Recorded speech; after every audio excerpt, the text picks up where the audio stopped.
I thought we'd have a quick catch up with the hydraulic power drawbar. This is it in its entirety.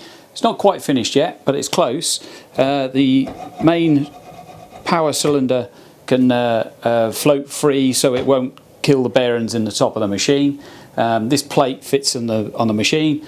Hydraulic unit seems to work reasonably well. Please excuse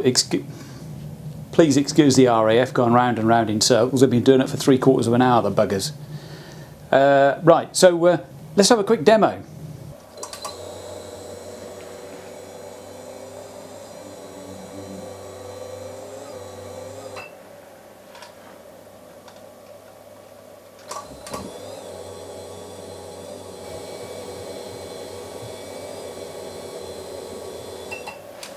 Let me just put the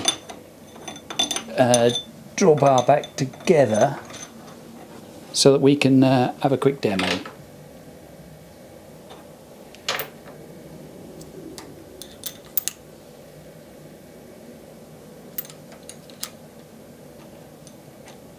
Okay, so you can see this floats. There's the drawbar, which will clearly it'll be slightly clear of the top of here, so it'll rotate without any impingement. And yeah, let's just give it a go. Full disclosure as I do this, the seal in this power piston, I buggered up. I damaged it when I installed it, so I do have a bit of a leak, which hopefully in the next few days I will. There's a new one on the way, and I'm going to put an O-ring on there as well. But just as a demo, let's see if it works.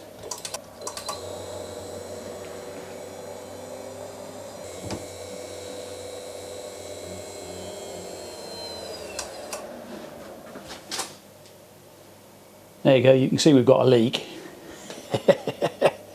Let's take the pressure off.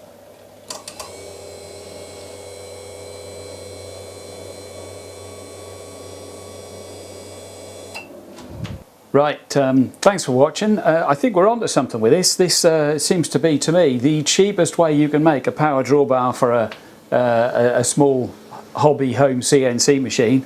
Once I get my leak sorted in the next few days, hopefully we should be able to just put this on the machine and give it a go. But theoretically, there's 3.5 tons of force on this thing. Who'd have thought? 3.5 tons of force. Anyway, thanks for watching. Take care. Look after yourselves. See you next time.